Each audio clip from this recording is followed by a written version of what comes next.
Sa paghuman ako og graduate sa college March 1987, nang-apply dayon kog trabaho. Ang una na kong gipang-applyan mao ang mga kompanya nga nakagusto kaayo ko, sama sa San Miguel Corporation, apply sa ko PLDT, apply ko sa Atlas Mining, diin pa to General Milling. Daghan ko gipang-applyan nga gusto nako, pero wagi usang nitawag nako. Hangtod dito na sa ako mga secondary nga mga applyanan.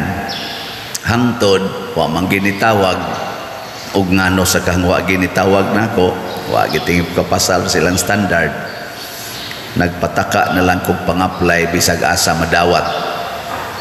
Imbis nga accounting ko, akong kurso accounting, nadawat ko pagka department head sa maintenance, labi na sa janitorial works diha sa katong Fairmart Cebu. Nang dito ko dakaton pagsigig map niya gamit anang paliser kay mutabang sa kos mga janitor. Wa muhaom sa akong kurso nga nahuman. So kining pagka-laborer, ang pagka-mamumuo, ang pagkatrabahante, haom-haom sad ni sa atong kaning abilidad o sa atong gitawag og skills. Si Kristo niingon siya, daghan kayong anihon, jutay ra ang mga ngani. The harvest is great, the laborers are few. Nang ningon siya, pagampo mo nga magpadala ang tag-iya sa anihon og daghan pang mga ngani kay masayang ning anihonon. Pero doon na gihapon siya qualifications. Sa inyong paminaw, kamurong nanimba dinhi o kamong naas online, makapasar ka mo sa qualifications ni Kristo para makatrabaho mo sa iyang business. Iyang business, the business of saving souls, kanang pagluwas og mga kalag, kapasar ka mo. Kinsa dinhi ang naghuna-huna nga pasar ko pa der, madawat gyud ko ana nga maong trabaho ta sa kamot. Wade mo ayo di ay. Wade mo mag huna-huna nga mo trabaho kuyog sa Ginoo. Sige, hatagan ta mo unsa may basic qualifications. Ang una, kinahanglan gyud nga andam magantos. Kanang nahigugmas pagantos. Kay matod pa ni Kristo, ako mong gipadala sa mga karniro, taliwala sa mga lobo. Unsa man ang mga lobo, mukaon nag karniro, paako na nila, kanon. Unyag ika mo'y karnero, di sa to pasakit kayo ka na inigpaak palang daan, na sakit na, labaw na yung kunis-kunison ka, diba doon ay panahon nga kita muratag ipaak, labi nagmaritison ta, kanasang i-reject or i-persecute, awa na, mura na kagikunis-kunis niya, imong mga kaliwat, muunay libak nimo, daot nimo, muaway nimo, mura yung kagikunis-kunis niya. Sugot mo na, dili. O dili, di ka mahimong laborer ni Kristo. Lingay mong tupad. Nasugot ka na. Kunis-kunison. Sugot ka. Niya mo ingon gani siya, sugot ko. Congrats. Trabahante na ka sa Ginoo. Niya ang sunod nga qualification, pero dili ni mo'y tanan. Kuan lang ni siya ba? Pipila lang. Basic, kinahanglan magpuyo nga kabus. Kana yung gitawag na to literally poor. Kaya nga naman, matod pang Kristo, ay mo pagdag kwarta, ay mo pagdag pagkaon, ayaw mo pagdag ilisan. Ana, why sandalyas? Sunan ka ana? Aw magsandalyas pero why extra nga shirt? Unya, why balay nga imong atuan kita karon mo travel ta, mo adto tag usa ka lugar, mag-book naman tadaag hotel or unsa diha accommodation ba didto matud pang Kristo sa mudawat lang ninyo. Ug naay mudawat ninyo, saka mo didto kaon mo unsay gidalit ug wa say mudawat abalhin lang sad mo ngadto lain balay. In short, pertig yung pobriha, libod suroy ang atong tawag ana. Why kaadtuan, why kasiguruan, why siguro nga makakaon, why siguro nga makahigda og balay, why siguro nga dawaton. Saman, nahigugma mo anang klasiha sa kinabuhi. Doy. Wa na. Oy, di mo mahimong liborer mo na San Vicente Ferrer, lakaw-lakaw, sila San Roque, tanan mga santos nga atong gideclare nagpuyo gyud sa gitawag. Wa lang sila mo puyo tungod kay napugos, nahigugma gyud kakabos, naningkamot yung mahimong kabos sama ni kaning Bishop Chopilo Kamomot na karon Venerable Chopilo Kamomot. Iyang ipanghatag ang iyang mga kwarta nga kolektas bahan, labi na obispo dagko mutog stipend kaning pare ginagmay ra man ning amo, ipanghatag niya hastang iyang singsing nindot nga singsing sa obispo kanang ilang unsa na nga episcopal ring, iyang iprinda sa kaning mga pawn shop kay aron ang iyang proceeds ipanghatag ngadto sa mga kabos. Ana, nahigugma, naningkamot yun ba nga mahimong kabos, magsigig higugma na mga kawatan kanang mga mangingilad. Iyan na sige aghatag niya. Ibaw ka na mga mangingilad nga di man na muhonong magsigig ra maginagi og pangilad. Yan sa man mopuyo mo anang kinabuhi gyapon pila ra man sakto gid ingos Kristo, no? The laborer are few, or laborers are few, the harvest is great.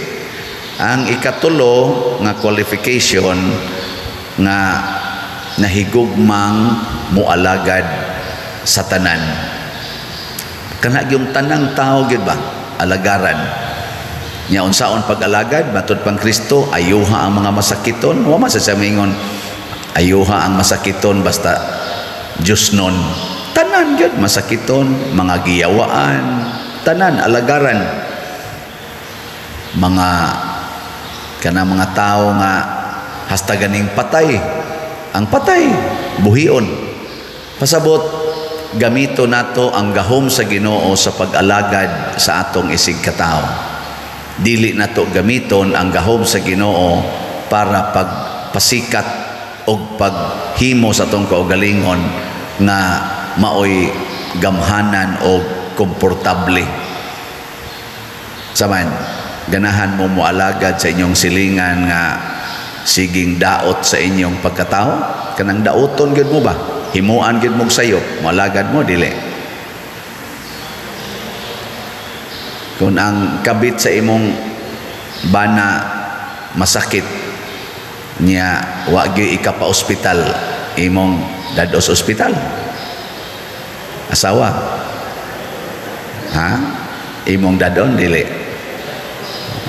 dadon aron pa injection na euthanasia para patay.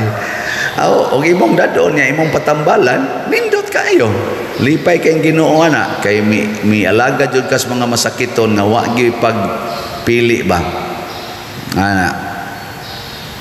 Kon ang imong igsuon nga giilugan kas tanang yuta nga kabilin sa imong ginikanan, gikiha pagyud ka unya wa na siya bugas, nasakit pagyud saman imong atimanon o imong tiwasan.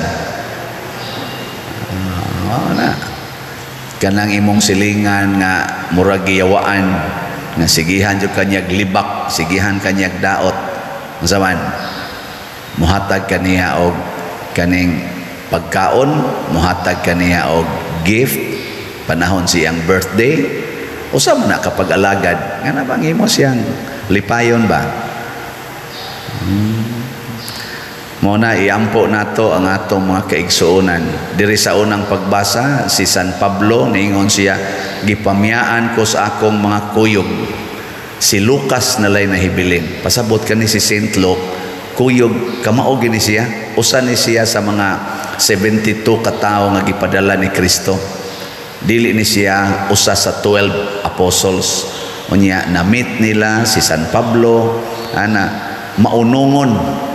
Wa na gud kaagwanta ang kauban ni San Pablo katong tulo ka book yang gimension, pero si Lucas ni kuyog yun. Sa ato pa andam siyang magkalisod. Napriso baya si San Pablo. Matod pa niya, wa gini dipinsa nako. Ako ra gyung usa, pero ang Ginoo wa ko niya biyae. Mao ni ang tinuod nga kinaiya sa mga magtutuo, mga higala ni Kristo. Kamo, higala mo ni Kristo o kaaway?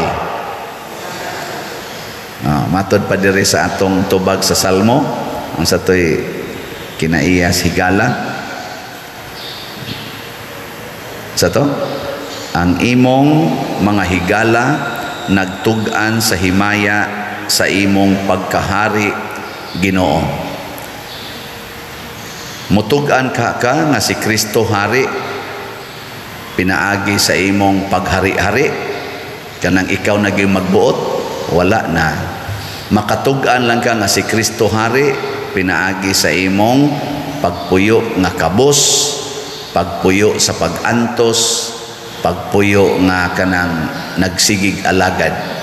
Kana moingon gyud ka nga hari ang Ginoo. Nga naman gibuhat nimo ang iyang sugo. Pero ikaw na gani mo'y maghari-hari, kita na gani mo'y magpadato og maayo, nya kita na magkontrol sa mga tao, wa na.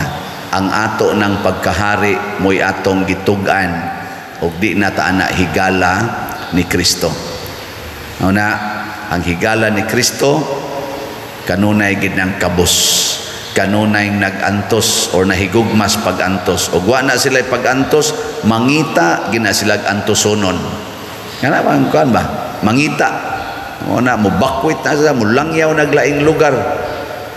Mo adto baglaing lugar aron mo ambits pagantos kay mangita gyud pagantos.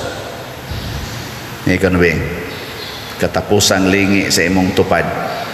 Pangutan ako no siya. Siya aing na siya ba? Ya, mangita na tarog pagantos ha. Ing na kano. Musanong ba? Ing na sugod karon mangita na tag pagantos.